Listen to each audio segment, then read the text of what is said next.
জিতান মানে যদি মোৰ হিচাপত বহাগত ভূমিকম্প অহা বুলিয়ে কোৱা হৈছে, ডিক্লেয়াৰ কৰা হৈছে বহাগ আৰু জেঠ মাহটোত। এই বহাগ আৰু জেঠ মাহটোত যদি ভূমিকম্প আহে তেতিয়াহ'লে এইবাৰ ভয়ংকৰ পানী হ'ব। এইবাৰ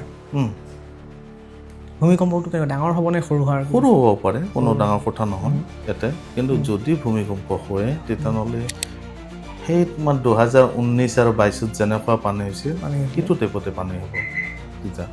কিন্তু বেছিভাগ ভয় কৰিব লগা কথা হৈছে আমাৰ ঘূৰ্ণী বতাহটো। সেইখিনি বস্তু ভূমিকম্প আহক নাহক কথা নাই, সেইখিনি কিন্তু চলি থাকে। গতিকে এইবাৰ বহুত পক্ষত ঘূৰ্ণী বতাহত ক্ষতি হ'ব পাৰে, বহুত ক্ষতি হ'ব পাৰে, লাগাতকৈ ক্ষতি হ'ব পাৰে এইবাৰ। তাৰে লগত কোৱা আছে কি তোমাৰ কি মেইন হৈছে এইবাৰ ৰবি আৰু শুক্ৰ একেলগে সংযুক্ত হৈছে, তাৰ কাৰণে এইবাৰ কীট পতংগৰ মাত্ৰা বৃদ্ধি বেছি।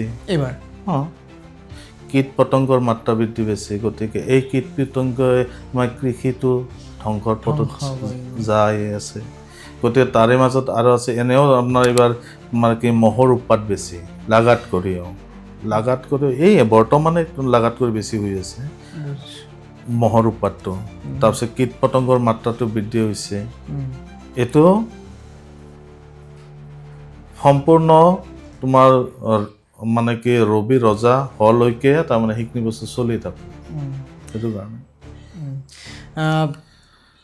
মানুহৰ খং ৰাগবিলাকৰ মানুহৰ স্বভাৱ আৱেগ অনুভূতিবিলাকত কেনেকুৱা দেখিছে এইবাৰ এই বছৰটো? এইবাৰ হৈছে ৰবি ৰজা, ৰক্তকাৰক গ্ৰহ এইবাৰ ৰজা হৈছে। মানে ৰবিটোকতো বহুত বিচাৰ কৰা হয়, তেওঁ ৰক্তকাৰক গ্ৰহ, তেওঁ হৈছে আদি গ্ৰহ না। গতিকে শৰীৰৰ এইবাৰ তাপমাত্ৰা বেছি এইবাৰ গতিকে সূৰ্যৰ তাপমাত্ৰাও বেছি, মানুহৰ খঙৰ মাত্ৰা বৃদ্ধি বেছি এইবাৰ এইটো বছৰে। শৰীৰৰ কাৰণে কেইটামান ৰোগ আছে ইয়াতে ৰবিৰ কাৰণে।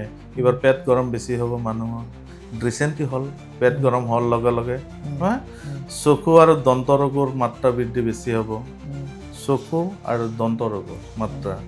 গতিকে এইবাৰ তাৰে পক্ষত হ'ব লাগে, আমি যে কওঁ যে খামচি হ'ব মানুহৰ, যে এইবিলাকৰ মাত্ৰা বেছি হ'ব। গতিকে আমি তাৰে লগত খাদ্যবিলাকো খাবা কৈ আছোঁ, কি কি খাদ্য সেইদিনা কোৱাই হৈছে, খাদ্য কি কি খাদ্য খাব এই বছৰত। তাতে বেছিভাগ খাব লাগে আচলতে তাল মিচিৰি, তোমাৰ কি তৰমুজ, এইবিলাক খোৱাটো বেছি ভাল এইটো বছৰত। কাৰণ যি তামাৰ পাত্ৰ ব্যৱহাৰ কৰিব লাগে মানুহবিলাকে, তামাৰ গিলাচত পানী খাব লাগে এইবিলাক। কাৰণ যিহেতু ৰবিবাৰ তাপমাত্ৰা বৃদ্ধি বেছি দিছে, এইবাৰ মানে কি বাহিৰত ওলাটোৱে সমস্যা হ'ব, যিমান তোমাৰ গৰমৰ মাত্ৰা বৃদ্ধি হৈছে এইবাৰ। গতিকে সেইটো পক্ষতো হ'ব কাৰক নহয় এইটো বছৰ এনেকুৱা। এই বছৰটো কেনেকুৱা দেখিছে এইবাৰ? কোনটো?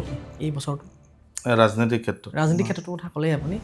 এইটো মানে কি দেশৰ প্ৰাকৃতিকে হওক বা অৰ্থনৈতিক ক্ষেত্ৰতে হওক কেনেকুৱা? অৰ্থনৈতিক ক্ষেত্ৰত এইবাৰ মানে কি ভাৰততহে মানে অলপ হেৰি হৈছে আজি, মানে অলপ এইটো বছৰত অলপ আছে গণ্ডগোল।